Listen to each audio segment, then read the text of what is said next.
All right, what's up, Red Letter leaders? It is good to be with you today here. I've got an amazing hour set up for you with my friend Bill Woolsey from FiveTwo that I'll be introducing in just a minute or two. But as you come in, hey, if you're a part of our monthly webinars, you know the drill. I want to know who you are, where you're serving, like city, state, what church. That would be awesome. And then we have a poll question today. I'd love for you to answer. Which of the four is the biggest concern you're facing right now? Fewer worshipers, fewer volunteers, fewer dollars, less certainty. I suppose I should have had a fifth option of like, I'm not concerned at all. Everything's going great, which would be like what every minister or church leader would want to put. But we'd love to hear your answer there. What are you thinking about? What are you concerned about most? I know it's working because I see people coming in. So that's awesome. So again, let us know who you are and where you're watching from. I'll introduce Bill in about 2 minutes, but let me tell you a little bit about what's going on in the Red Letter world. We absolutely just love serving churches and helping churches make disciples. And so I am pretty pumped. This is the first time I've publicly talked about this. We've posted about it once on my personal page and also on social media. But my wife and Allison and I, we have completed the draft for a new project we're calling Red Letter Advent. It's going to be available this Advent season, December 1st through 25th, talking about everything your church needs to celebrate the season of Advent. We're going to be unboxing those 4 gifts of hope, peace, joy, and love. We've partnered with Right Now Media for small group stuff. It's going to have all the bells and whistles that a normal 40-day challenge has, but it's Christmas, December, Advent. So, hey, I put a link right there in the chat if you are interested in this. It's not even available for pre-sale yet. That's going to start a month from now. But if you're interested in hearing about this, getting updates and letting you know when the pre-sale is, grab that link there. And then I want to tell you about one other thing. On the business side, it's a lot to invest in a new project, and we're going to do that for Red Letter Advent. So because of that, we're needing immediate capital on the Red Letter side to pay for this project and make it be as great as it can be. And so we're offering an opportunity for your church to do a 40-day challenge. Fall is coming up, perfect time to do a 40-day challenge. And so if you go to that Google form right there that I just put, we're going to give you a better deal than you could even find on our website. We're ready to wheel and deal through the end of this month only. We want to get your church into a 40-day. So that's a win for you, and that's a win for us, because then we can really invest in the Red Letter Advent project we're excited about. So I don't want to talk more about me. I want to be helpful to you. And to do that, I want to invite Bill Woolsey onto the Red Letter Leader webinar platform. So as we welcome Bill, again, let us know who you are and where you're watching from. I'll give a few shout outs in just a second. But let me tell you who Bill Woolsey is. This guy's got a pretty good rap sheet, a pretty awesome bio. Wow. Yeah, there you go. Bill currently leads FiveTwo Network as president and as CEO. He's been married to Julie. And they have 3 married children and 4 grandchildren. Hey, during Bill's 35 years of growing ministries, he's developed a passion for helping church leaders grow, even in rapidly changing cultures. And over the past 15 years, he and his team at FiveTwo, they've developed a church process that aligns with your ministry and really equips more people, more lay people in your church to launch new ministries that do bring growth to your church. So I'm excited to have Bill on. Today, we're going to be talking with Bill about something they've been working hard on behind the scenes. And so I want to go ahead and put it in the chat right away, that if you go to their website, which is, I'm going to put that in the chat right now, FiveTwo.com, they've got a free resource, which is what we're going to talk about today, called 4 Cultural Trends Thriving Churches Address. So I'd encourage you to go to their website, download that resource, and we're going to dive into that and look at some case studies. But Bill, you are an awesome man.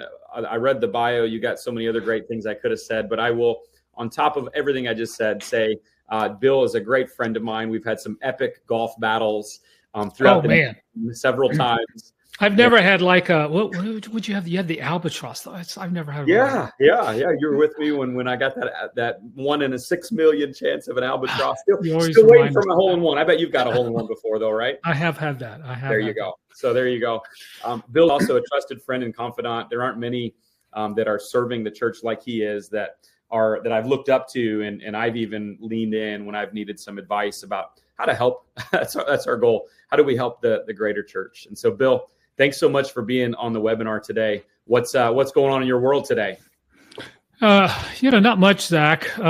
I guess I say not much. It's been crazy. I think I told you we received a large grant, and so it's allowed us to add more staff. And it's just it's a crazy time, but it's exciting working with a bunch of churches, bringing new people on board, and so all of us that were here over the last couple of years, all of our roles are changing, and it's just a fun, wonderful time.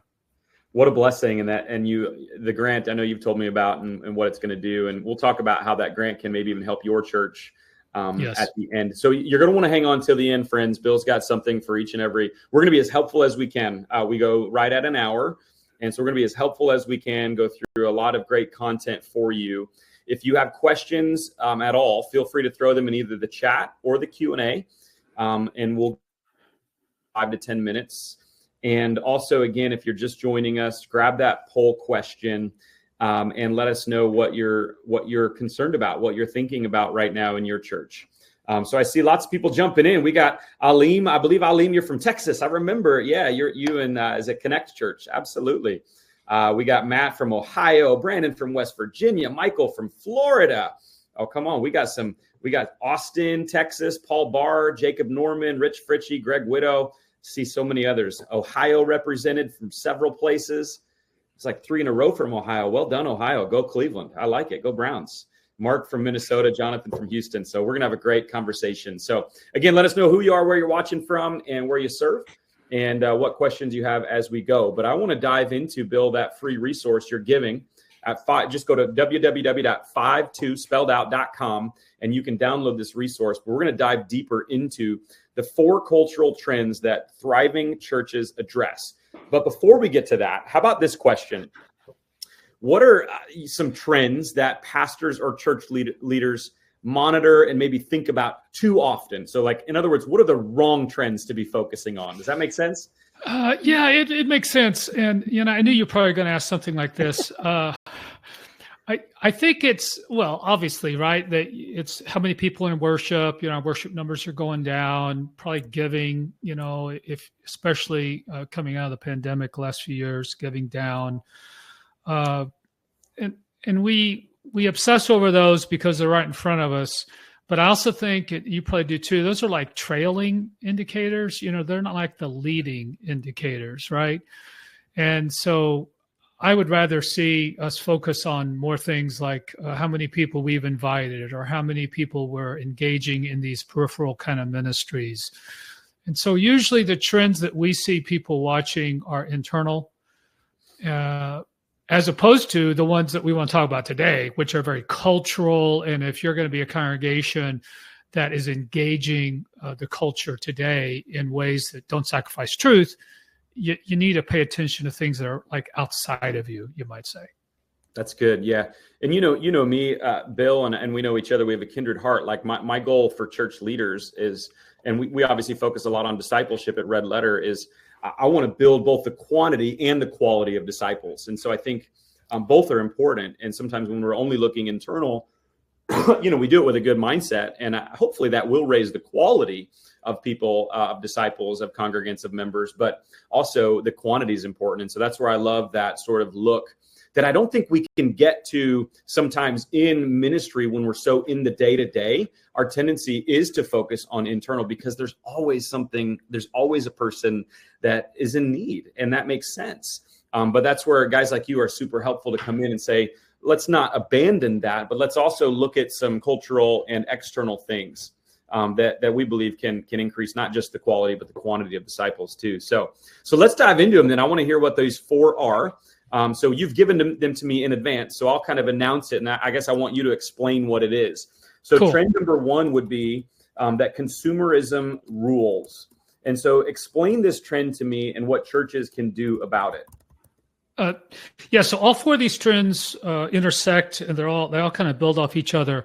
Consumerism rules really is talking about the fact that in our culture at this time, and frankly, moving around the world, that the OS, the operating system, is consumerism, and that we're all consumers. We all make decisions upon what is best for our family, focusing especially on convenience. Young parents, that's one of their core values, how to parent in ways that take minimal amount of time. Not saying that that this is great, but this is where people are. Yeah. And so consumerism is this OS of our culture. It drives our decisions from purchases to work, includes pastors as well. And oftentimes we'll hear pastors say, we don't want consumers. We agree with you. We don't want people to stay as consumers. We want to move from consumers to contributors. Yeah. But the reality is that people are consumers. And what we saw in the last 4 years especially is that this impacted employees, which we talk about. I see in the poll over here that a lot of our people on the call are concerned about fewer volunteers. What happened in the last few years is that employees became the consumer. They kind of moved up to the top. And so employers had to really understand that. And that's why you see all this flex work schedule now. But that also has to do with volunteers. So how we work is often how we like to engage and how we volunteer. So that's a big issue that's happened. But the other thing that's really happened over the last number of years is education. And so we talk a lot about that with churches from a standpoint of parents moved into this seat of consuming education, and all of a sudden they had to come up with different options, which has now made them much more open to different options of education. And so when we talk about consumerism rules, it means that the consumer, the person who's purchasing, is in charge. They're in the driver's seat. They're the ones who are making the decisions, and they're doing it, frankly, on is it of any value to them at their stage of life, their situation. And we talk about this with churches because we want you to understand that you're not in the center of the culture. You frankly, congregations have gone way down in respect and authority, and with that, pastors as well in many circles. And so we need to approach individuals, understand that they're in charge, they're the ones making decisions. And while we know through our faith in Christ how a relationship with Jesus is transformational, and that's ultimately what we need, people generally are not starting there. And so how do we help them engage and come to them in a way that they go, yeah, that's actually what I'm looking for, and then we can bring Jesus into it. Yeah, that's good. So I think definitely on the work side, we've seen that, people really crave that flexibility, and yep. And I think that obviously has crept into the church as well. And so my question would be, I think you hinted at, like, there is a from a Christian standpoint, a good side to consumerism. Like we're called to be, right, daily consumers of God's word. And we want people to be consuming, in God's word and worship and things like that. And so my question would be, like, is this the trend consumerism rules? Is there a positive side to it or a negative? Like, should we always be fighting against it? How do we give into it? Or is there like this happy medium that we can find when it comes to consumerism ruling the day? Like, where do we draw the line in that? Yeah, I think ours is more of a posture and approach. It's understanding where people are and meeting them where they are, but obviously not wanting to leave them there. And so if we understand that people are approaching their life from a consumeristic standpoint as an initial posture, then we can make sure we're talking to them in that way. We understand where they are. We understand what they're thinking, what their values are, and then we can begin that relational approach into introducing them to a different way of living. So I guess it's like when we talk about how our culture has changed and sexuality issues as well. It becomes a matter of what does that do to us as church, and how do we not embrace it but understand it? So that's why we talk about this. We actually use the word customer a lot in a lot of our conversations because we want churches to understand they're serving somebody who's in charge. They're not in charge. We're not in charge. And it changes our posture from that standpoint. Doesn't change our truth, doesn't change our faith, doesn't change our ultimate outcomes, but it becomes a missionary approach, you might say. That's good. So tell me, you've got some case studies on some of these trends. So I'd love to hear in this particular one, consumerism rules. Like, tell me about a church that you've worked with that's gotten on the good side of this and really doing some cool things.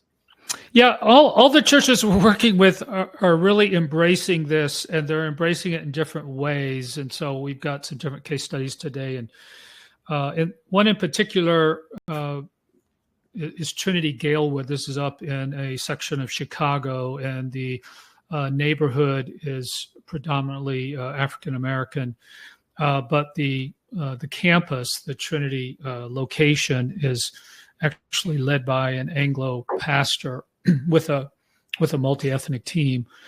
And they really approach this from the standpoint of who has Jesus put on their heart to serve. And this is what we always start with you, is who has Jesus laid on your heart that you especially feel compassion for.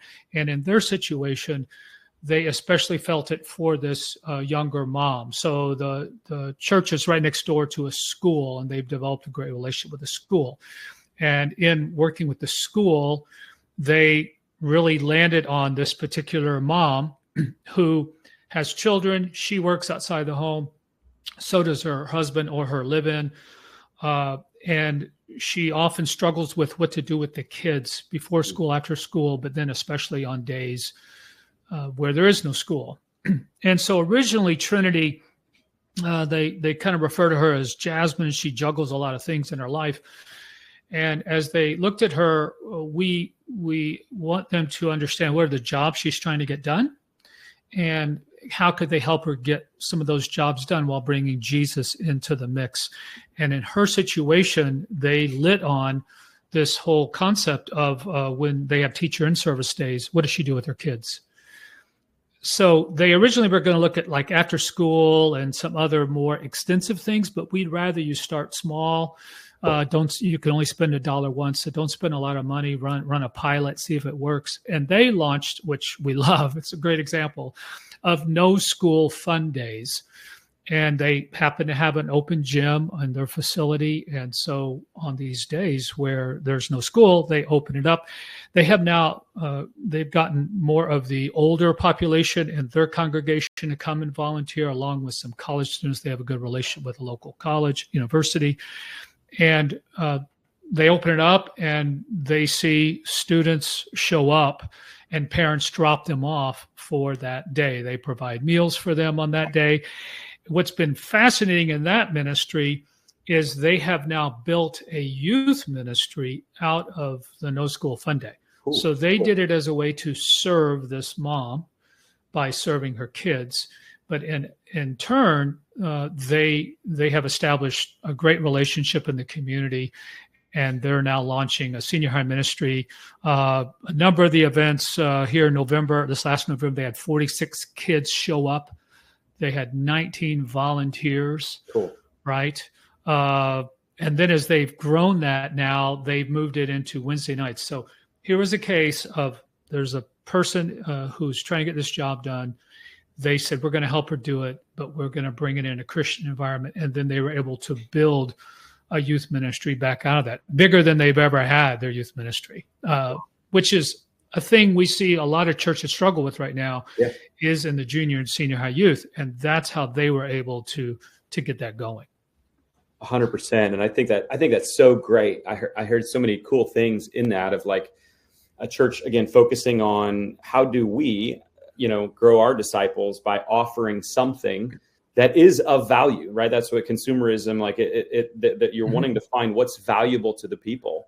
And they found a real niche and a real hole through this No School Fun Day. And so not only, and this is the win, I think, and this is what you do so well at FiveTwo, Bill, is you help churches assess like what are some of the needs in the community that not only will be a win for the community, but we're seeing this be a win for the church as well, which obviously is the greatest of all, is when the community wins and the church wins, like the kingdom wins, is everybody's winning, which is so cool. So that's really amazing. So let's go to trend number 2. Post-Christian is the new reality.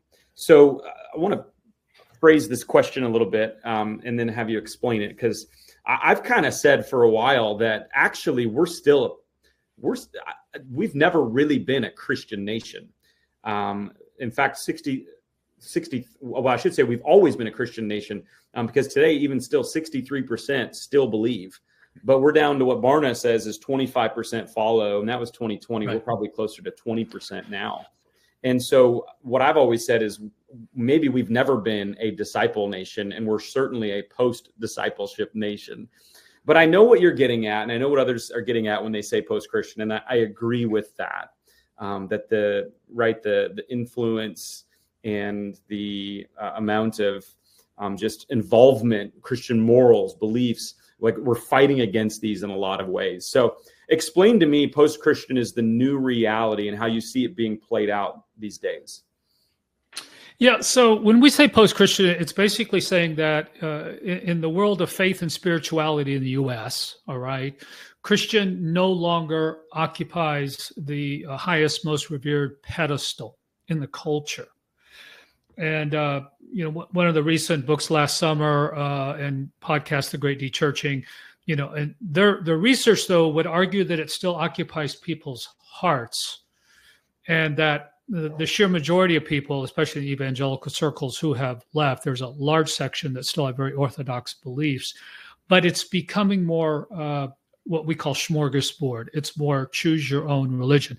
So when we say we're in a Hindu nation, and we use that phrase, we're a nation under many gods, not just under one God, it's not necessarily saying that we've got this burgeoning population of formal Hindus, but we do have an increasing population of people picking and choosing gods, goddesses, philosophies, whatever works for them, and that Christianity gets like melded in and mixed in.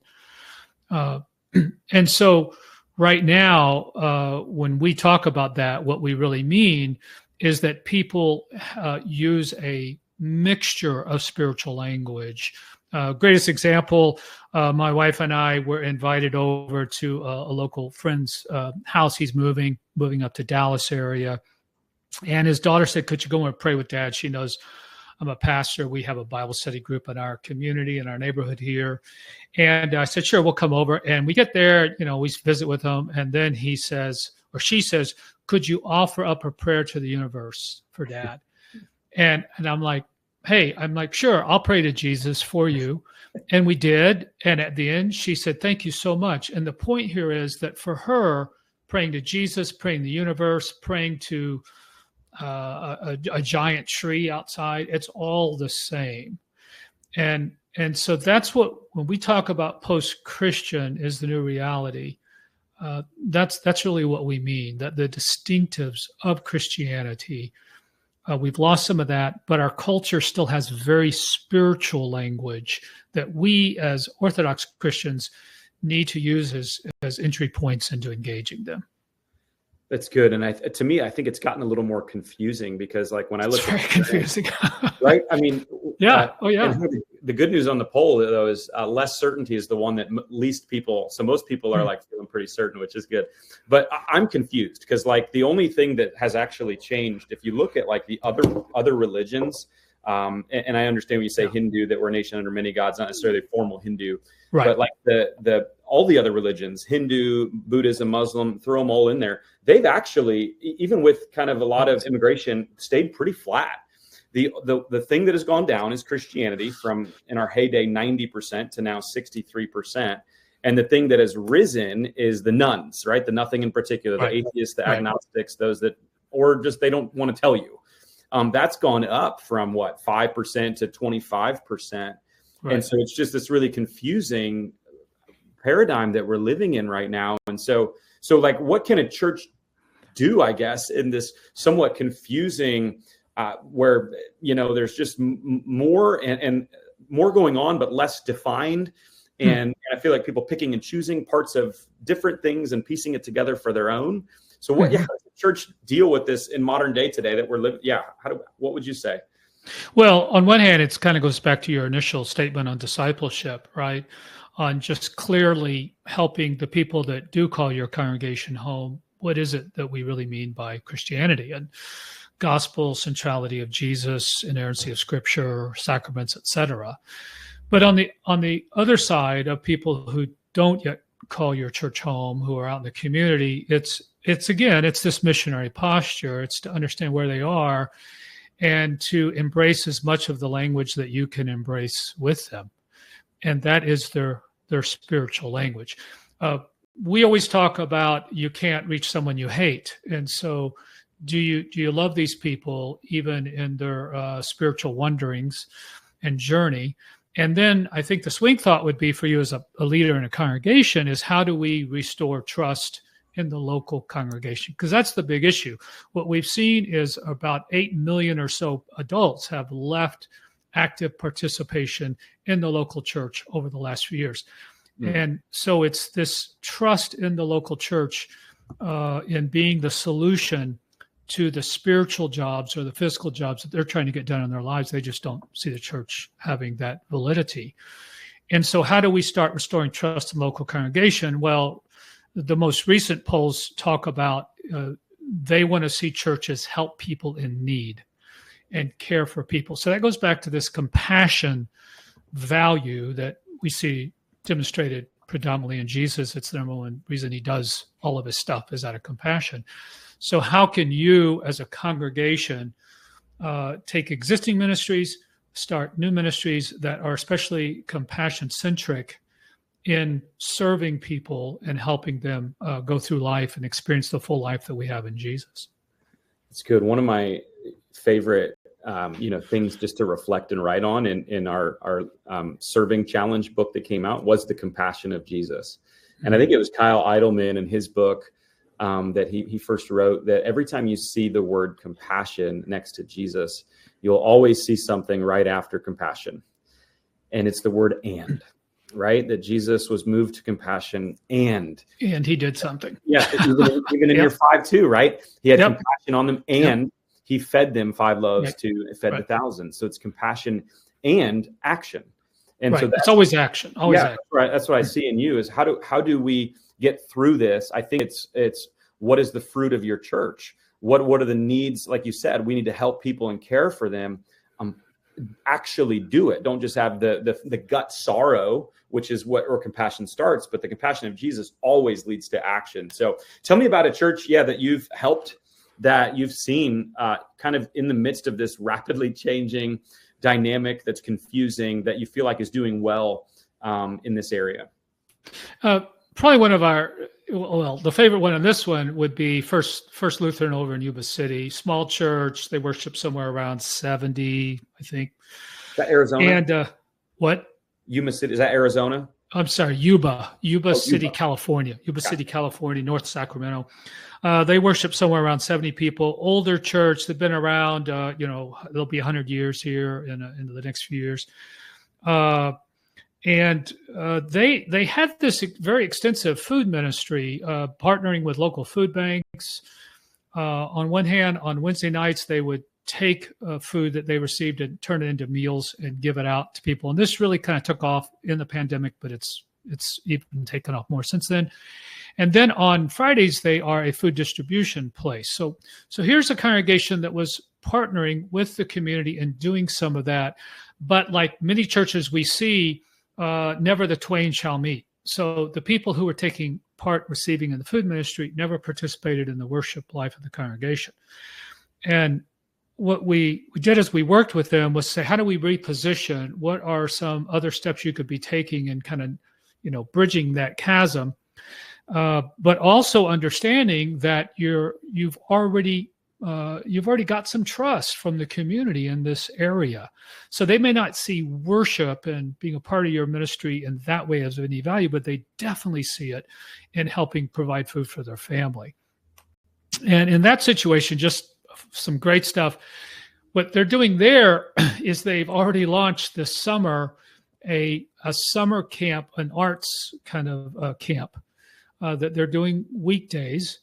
And they targeted basically and approached these families that were already coming on Wednesday nights, or and dropping by to pick up food, or the moms on Friday morning, and that's just phenomenal. I was there visiting with them.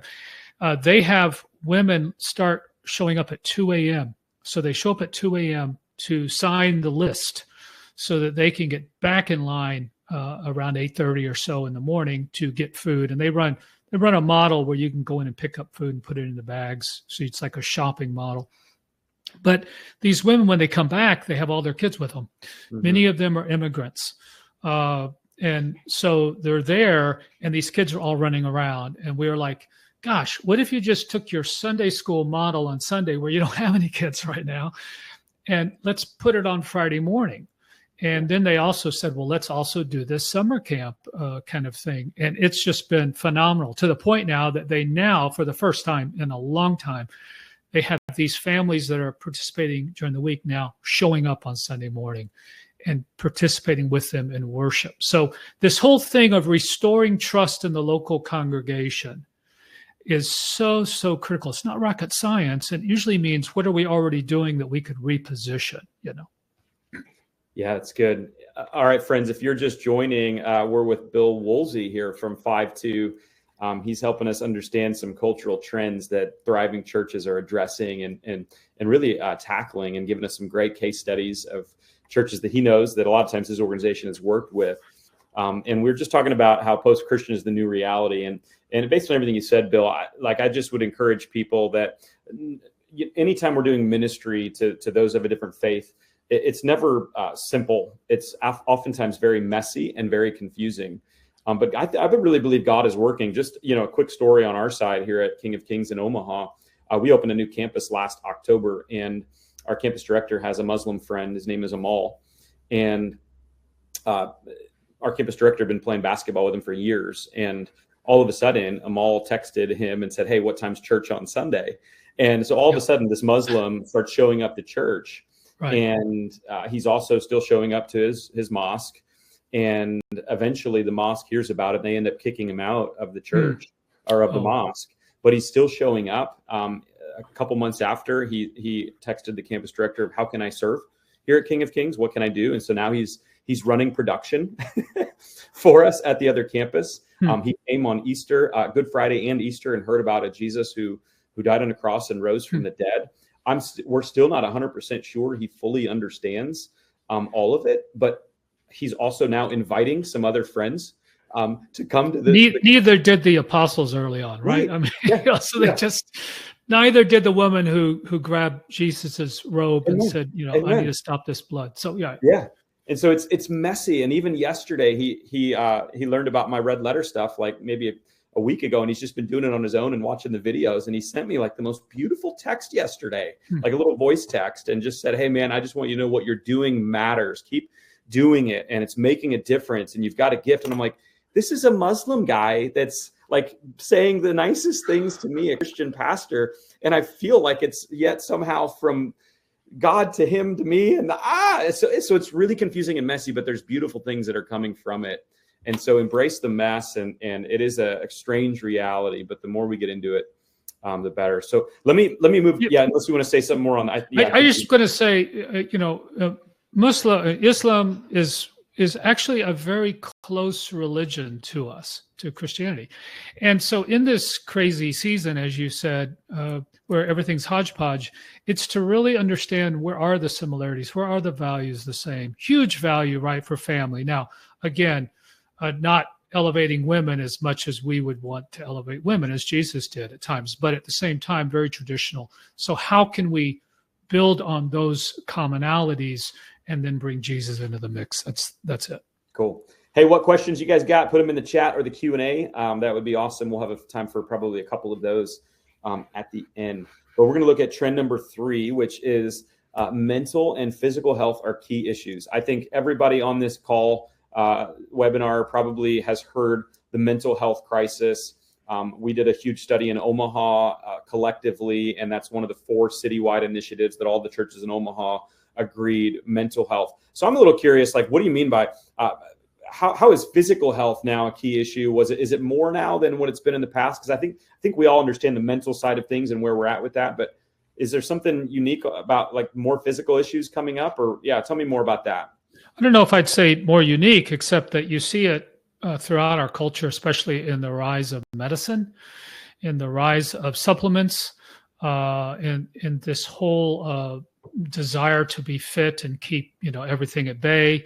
And so you have a physical health issue that has become a high value, it was trending up already, and then you tie it into as well with the mental one, and especially from a safety standpoint, that got elevated over the last number of years, especially among parents' health and well-being of their kids, their physical health of their kids. That just really took off. So you had so much in our culture around the world of physical health, COVID-related, et cetera, pandemic, the whole vaccine discussions that are now elevating in our culture. So you've got physical, and then you've also got the mental. And the mental side of things, loneliness at an all-time high, and especially then in teenage girls, number one hit group over the last 4 years, in part because of the loneliness and the isolationism. And so you've got, even Wall Street Journal just ran a huge article about a month ago on the benefits of corporate worship, spirituality, and how they help people increase in well-being in the mental side and in the physical side. And so I think that's when we talk about this, it's to understand people are thinking about it. Again, it's become a value in our culture and move to the top. And so how can we should be concerned about the whole person, right? And perhaps we've never really articulated it this way. We want you to start thinking about how you are talking about spiritual, physical, mental, and how spiritual is the heartbeat of it. And that's really where we ought to be tying it all together purposefully for people to understand. It's good. And so what do you suggest? Like, is it as simple as, and I think it could be this, but maybe there's more. Is it as simple as, so as you're planning your sermon calendar, make sure you have a series every year on mental health? It feels like we've been doing that now here at King of Kings for a few years. And it feels like a lot of the leading churches are doing, if not more than one sermon series on mental health in a year. And so is it just, talking about it more, or what would you suggest for a church that wants to be on the positive side of helping this trend? And do you have another church that you feel like's really a champion, and what can we learn from them? Well, a couple of things. I'm not a biggie. I mean, I think sermon series are great, or having a Bible study, support groups, right, are have been around for quite a while. And good, because you're talking to preachers, and we love sermons. So we want to hear that's that's the most important thing. I'm more of saying, how do you weave it through? Yeah. Right. How is this part of your understanding of where your people are? How many of us know somebody? It's now okay to talk about, I'm going to counseling, or my kids are in counseling, or whatever it is. So it's become part of our vernacular. And so how do I make sure that when I am preaching or I am teaching, I'm weaving that in and helping people embrace that part of brokenness, but then seek healing with it. So that's one aspect to it. The other thing is to help people understand the power of corporate worship and being together around Jesus, around the sacraments, singing, etc., and the values that those bring from a physical, mental well-being. It's also, creation is huge and has become more in value, in being out in creation, and understanding climate change, the opposite side of that value is there. So how are we also incorporating God as creator and being with God who is creator, and how does that help you understand from a transcendent standpoint? Because people do want transcendence. While they may not feel that the local congregation is bringing value, they still want this transcendent spiritual experience. And so that would be another example. I think from a case study standpoint, you can kind of go all in, depends upon how far you as a congregation want to go. If I were doing this, I would invite one or two counseling types or professional mental health types into a lunch, and I'd say, hey, I really think we ought to do something about this. I would ask them to be praying about who else we ought to get in the room to have that kind of conversation, that I'm looking for somebody with God, a God-fearing person who has that background, that professional background. And then I would look to form a team. And again, it doesn't have to be all out. It could be more of a support group kind of thing, but I would especially make sure it has some kind of a speaking into teens. Then if you want to go all in, you've got Gloria Day Church down in Southeast Houston. They launched Nova Vita. It's a Christ-centered mental health initiative.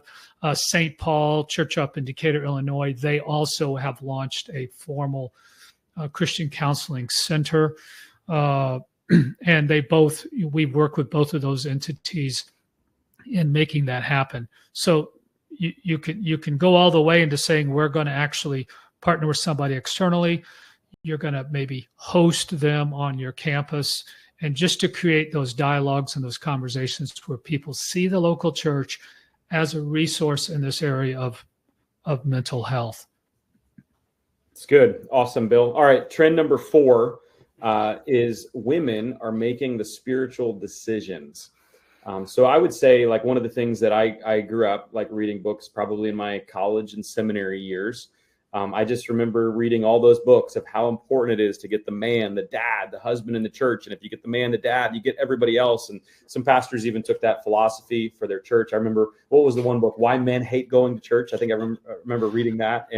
And so tell me about this trend. Like, I think we've realized the importance or the imbalance, if you will, for a while. Is this even more imbalanced now, or have we gotten things wrong about who we focused on maybe in churches? So when you say women are making the spiritual decisions, explain a little more on that. Yeah, I probably, it's interesting because I've been around longer than you've been around. And I'm kind of wondering myself if it's more of a realization of what I would call the front door to the home, the front door to the family. Yeah. So when we talk about it, I know, Barna has done huge studies on this. MOPS International just rebranded to MomCo.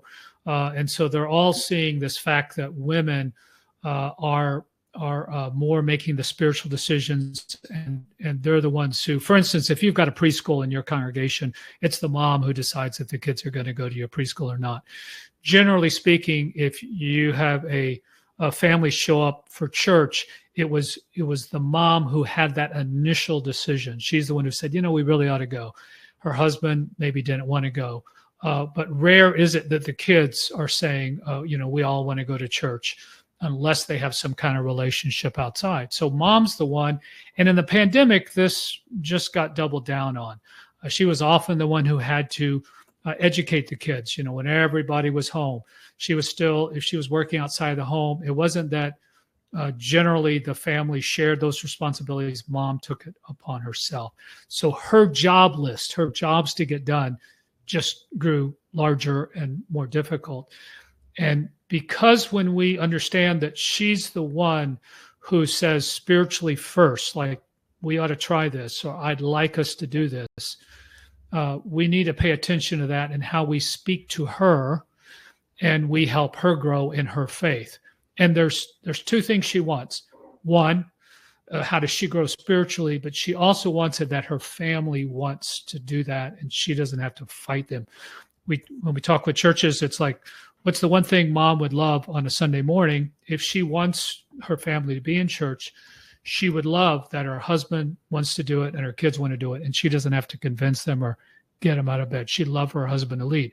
So if you're going to be a church that's concerned about moms and women, and understanding the initial role, the initial decision makers they are, you've also got to pay attention to her kids and her husband, her live-in. So you can't just ignore those, but it becomes, where do you go first, and what are your first moves in that? And so, she's the one. Yeah, I was going to say, that's what you mentioned, and I put a link for that downloadable PDF of the 4 cultural trends. That's what you say in that is, if you want, if you want your kids to grow up in church, start with the mom. And so we start with the mom, but once we start with the mom, we also realize, the mom also wants this to be a great experience for her husband. And right. if he's going to be, you've already said the stat's still true. He's going to anchor the family, right? Yeah. No doubt about that. But 61% of your de-churched mainstream evangelicals are female. Okay. And then at the same time, you've got you've got this whole thing of like almost 70% of mainline de-churched individuals are female as well. So there's a propensity, an abundance of women who have recently left the church that are also your easiest opportunity to re-engage. Is how we would say that. So in the PDF, you also mentioned that a lot of moms say their church don't provide discipleship opportunities and resources to serve them. So we're not even getting the first one right, let alone the kids and the dads as well, to serve them in their season of motherhood. So what would it look like for a church to do this well? And then I know you've worked with a church that's doing it well. So take some of the principles from that case study and let us know what are a couple of key things that if a church wants to excel in this trend that they'd be doing. So every church we're working with right now and have for the last 4 years, they're all doing this. They are all understanding the importance of communicating, engaging, and serving mom and women especially. And it's because their heart goes out to them. And so the way they're doing this is either if they have existing women's ministries, one in particular we're working with over in Denver area, they have a vibrant women's ministry. And in that particular congregation, most of their women, the majority of their women are working outside the home. So the moms, 2-income families. And as they move forward, then they're actually saying, what's it going to look like that we especially communicate to these young moms and help them out. They're actually going to be enlisting MomCo as well and bringing a MomCo chapter into the church. Another congregation that we worked with in Central Illinois, that particular group had a group of women, and this is, most churches don't understand the importance of partnering outside of themselves in their local community, that there are other groups that want to see growth and blessing happen as well. And so how can we partner with them? And this particular church, they had a couple of leaders who were involved in a group called Baby Talk. And this was an organization that was already helping underserved moms. And they took that group those leaders created a new team of leaders within the congregation and saying, okay, how can we create some ministries, both relational and study type ministries, as well as some self-care ministries for moms to, again, let them know we know you, we get you, we love you, and we want to make your life richer and fuller. So in the situation, I would just go back. We always start with a leader. So if you're a congregation, you're saying, how do we better speak to women?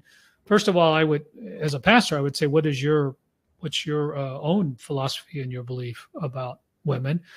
How are you engaging them in leadership in your ministry? But then secondly, I would really ask you, I would really encourage you to get some women beside you who are that particular group and ask them, what is it going to look like for us to then be serving these moms more effectively? So it's like, if I'm really going to serve women, I need women to help in the serving of women. That's going to be your best way for you to go about doing it. And I really would love, we've had Katie Cole, Kadi, lovely on our lady, podcast in the Red Letter World before. I think she's one of the leading voices when it comes to developing females and female leadership in the church. And so if you're looking for a resource to start as a dude or even as a female, I think that would be a great place. I can't, fully enough of getting women involved in those processes. So before I wrap up, Bill, and we may have time for a couple of questions, but if I'm hearing these four as a pastor, okay, I've got consumerism rules, I've got post-Christian is the new reality.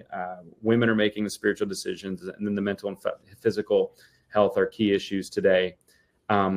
Is it something that you would tell pastors, like, go out and tackle all four, or is it find one, or is it like, is there one that would be the most strategic, or like, yeah, or walk me through, like, is that something, and I genuinely don't know, like, I'm not teeing you up to like talk about what FiveTwo does, but is that genuinely what FiveTwo does, as sort of address these sort of things of like, what would be strategic for you as a next step? So if I'm I'm overwhelmed, where do I start? Yeah. So our success has been in helping the congregation as a whole discern its unique calling in that community. And so God put you there for a reason, sometimes 100 years ago, sometimes, recently. Why did he put you there, and to serve whom? And so on one hand, there's asking that question, and we want to understand it's a collective answer. So we really have to understand what individual callings are, people's individual callings, and helping them discern this core question goes back to Jesus and compassion.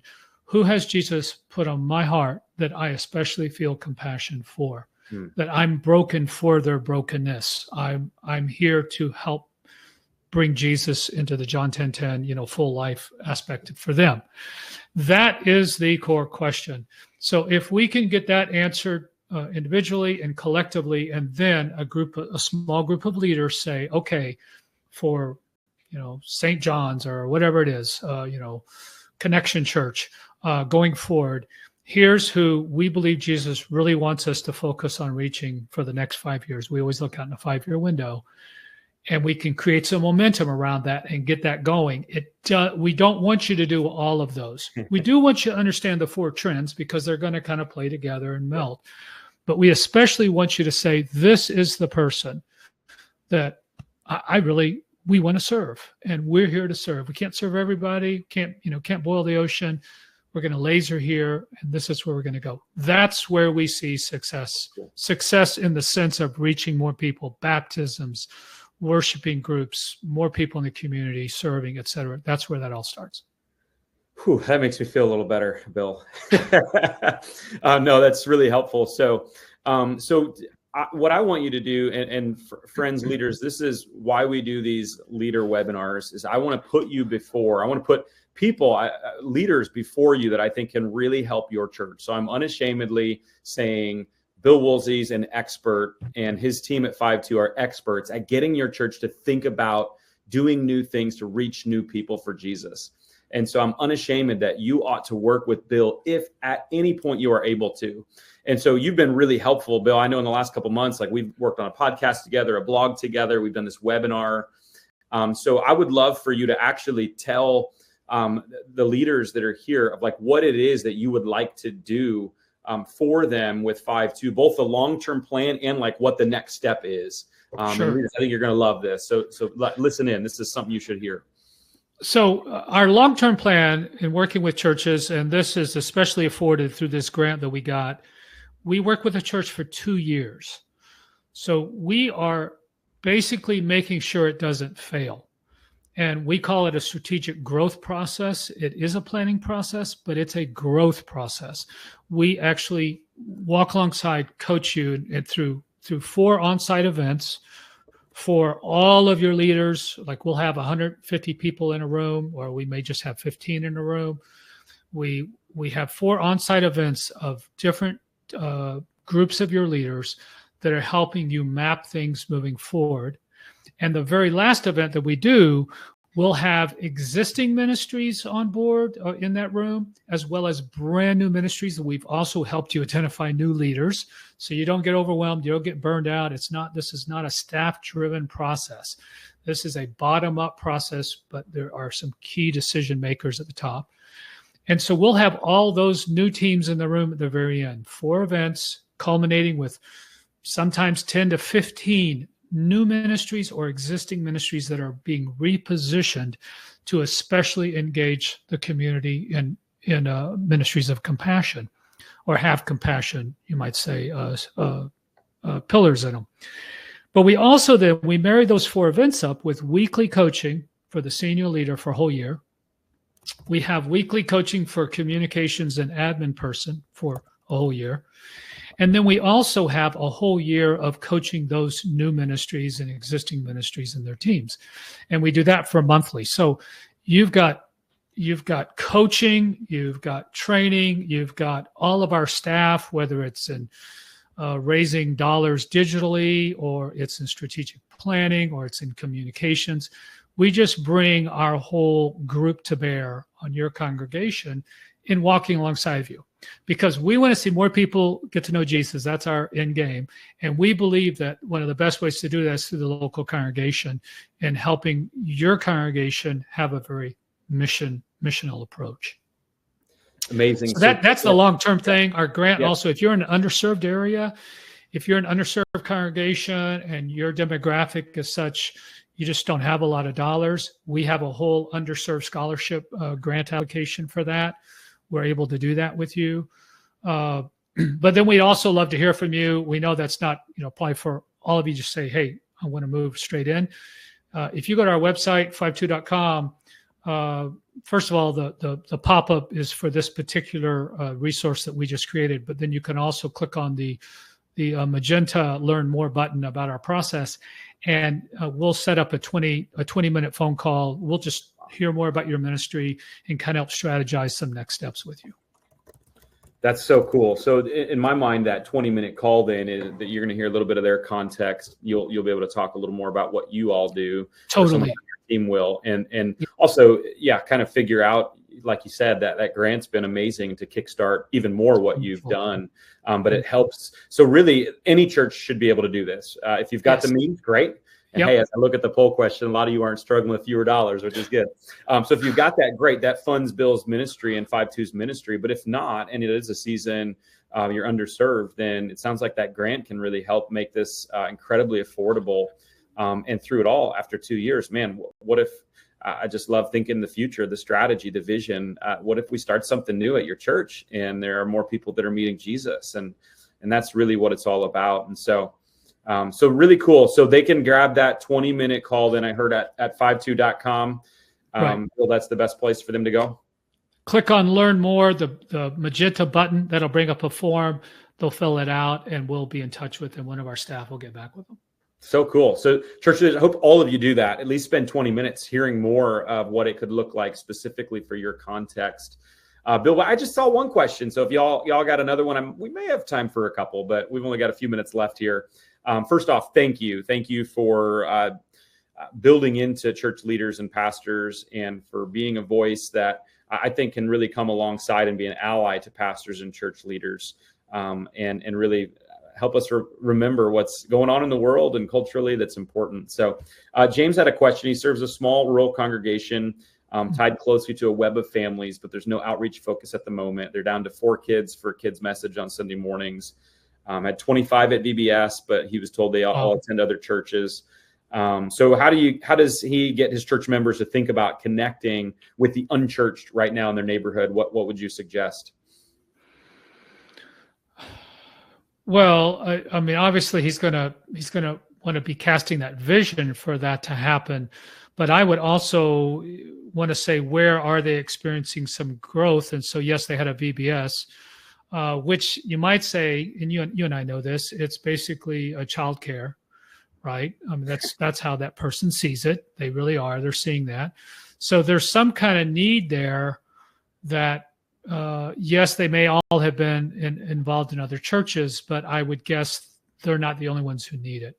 So I would want to sit down with those people who were running the VBS and start exploring other children opportunities in their community, if that's a particular need that's needed. But the other thing I was going to say, we didn't say this, all those people who have left the church, a large majority of them said they're very open to coming back if someone would invite them. Yeah. And so invitation is so important. Relationship, having them over to dinner, getting to know them, inviting them then into church. But the pastor needs to understand, I'm not going to invite people to church if I don't think they're going to, if it's going to relate to them. So I, as a pastor, need to be thinking about that. But then I want my people to be hospitable and practice the gift of Christian hospitality. So good. Awesome, friends. This has been, we're right at just about an hour. And so thank you for tuning in and staying to the end. Zach. I'd love for you to connect with Bill at FiveTwo.com. That would be a great next step from today. We're going to take about 2 months off. We've been going 6 months strong with these monthly webinars. So we're going to take about 2 months off, be back in the fall with some more, all designed for you, church leaders. And so thank you for your participation, your support, your attendance here today. We know it's going to make your church a greater church as you make greater disciples. And if me or my team can help you at all from Red Letter, please send us an email, hello@redletterchallenge.com. If you need those links for a custom quote to beat deals on our website for a 40-day, if you want to get on the Red Letter Advent interest list, just email hello@redletterchallenge.com. This will be available for replay, and so those links will be sent out. I think it's either 15 minutes or an hour after this is over. So if it was helpful, send it to somebody. And thank you, leaders, for doing what you're doing. God bless you. Have a great rest of the month and then summer. And then we'll see you back pretty soon for another Red Letter Leader monthly webinar. God bless you. Thanks, Bill. Thank you. Thanks, Zach. Bye-bye.